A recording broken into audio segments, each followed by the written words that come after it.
Cette histoire se passe en l'an -7 de notre ère. Il y a une petite ville, on va dire plutôt une bourgade, qui s'appelle Nazareth. Ça se trouve dans la région de la Galilée. Ça se trouve en Israël. Et là, il y a une adolescente, une jeune fille, qui est juive. Et là, ses parents décident de la fiancer, comme ça se faisait la coutume dans l'époque. Il la fiance à un homme, il est plus âgé qu'elle. Lui, il fait partie de la descendance de David. Il est charpentier de métier, il a déjà un métier. Son prénom, c'est Joseph. Et voilà que ils décident de les fiancer. Cette jeune fille s'appelle Marie. Et Joseph est réjoui d'être fiancé avec une jeune fille qui est bien plus jeune que lui. Et puis en plus, elle est jolie. Et voilà que Joseph attend avec impatience le mariage. Sa fiancée l'attend. Le mariage va pouvoir se préparer. Ça va être sur une noce juive. Et Marie, comme une jeune fille, est impatiente de devenir une femme mariée, d'avoir son époux. Elle est heureuse et elle a beaucoup d'impatience, comme une jeune fille qui vient de se fiancer. Mais voilà qu'une nuit, Marie se trouve perturbée. Elle est dans sa chambre. Et voilà que le Seigneur lui envoie un ange. L'ange Gabriel. Et il apparaît à Marie. Marie est quand même effrayée. Et l'ange lui dit, ne crains pas. Le Seigneur m'envoie vers toi. Ton Seigneur t'a remarqué et te fait une grâce. Marie, tu vas attendre un enfant. Cet enfant, tu l'appelleras Jésus. Alors à ce moment-là, Marie, elle écoute l'ange, mais elle est complètement perturbée. Elle ne comprend pas ce que l'ange est en train de lui dire. Et puis, elle prend la parole, Marie. Mais elle dit, je suis vierge. Je n'ai jamais connu d'homme. Et l'ange la regarde et lui dit, le Saint-Esprit viendra sur toi et le Seigneur te couvrira. Et cet enfant qui va naître, ça sera le Fils de Dieu. Ça sera le libérateur pour son peuple, le Sauveur. Et voilà que devant la déclaration de l'ange devant Marie, Marie, tout timidement, a dit, je ferai ce que mon Seigneur me demande de faire. Et l'ange s'en va.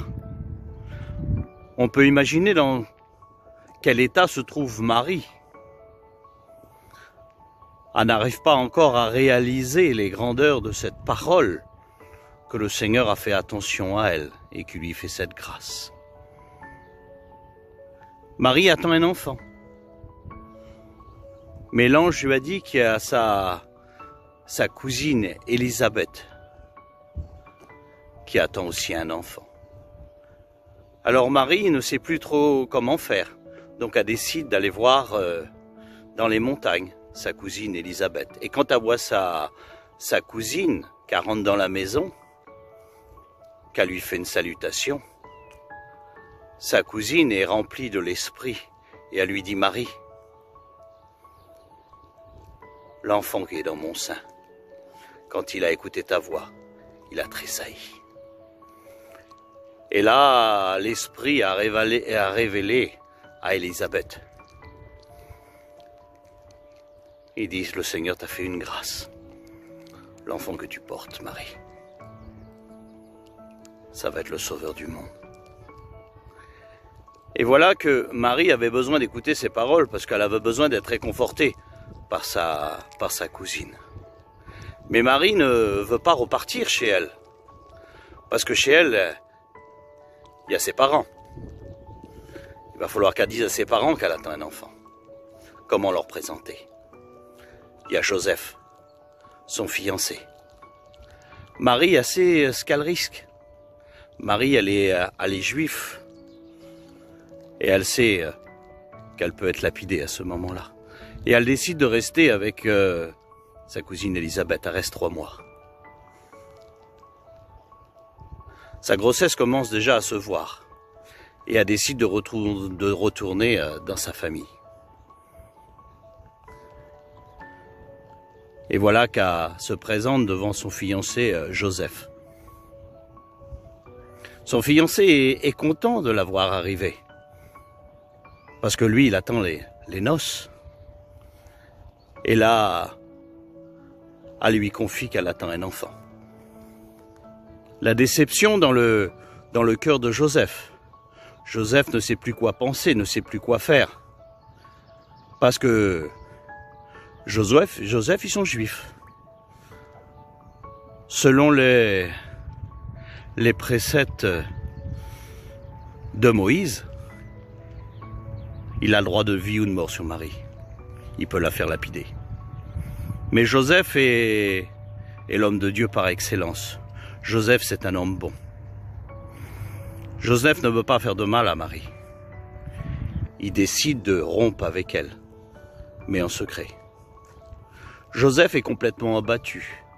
Joseph ne comprend pas, lui qui était si fier de Marie. Quelle déception, Marie attend un enfant. Joseph le soir rentre dans sa chambre, désespéré. Joseph est connu du Seigneur. Le Seigneur, à Joseph, y envoie aussi l'ange Gabriel. Et l'ange Gabriel se présente devant Joseph. Et Joseph, il voit cette présence glorieuse. Ses yeux contemplent l'ange. Et l'ange lui parle. Il dit, ne crains pas de prendre Marie pour épouse. Marie n'a connu point d'homme. Cet enfant qu'elle attend, c'est le Fils de Dieu, le Sauveur du monde. Et voilà que le cœur de Joseph s'enfle. Et là, Joseph réalise que Dieu a fait une grâce à Marie et une grâce aussi à lui sur son foyer. Joseph, c'est l'homme de Dieu par excellence. Et là, à ce moment-là, Joseph prend une décision. Il dit, je vais prendre Marie pour femme. Je ne la toucherai pas tant que l'enfant n'est pas né. Et l'enfant, je l'élèverai comme mon propre enfant. Quelle histoire merveilleuse, la naissance de Jésus-Christ. Si tu veux retrouver ce récit dans la Bible, tu regardes dans Matthieu chapitre 1. Tu regardes aussi dans Luc chapitre 1. Et je te dis bonne lecture.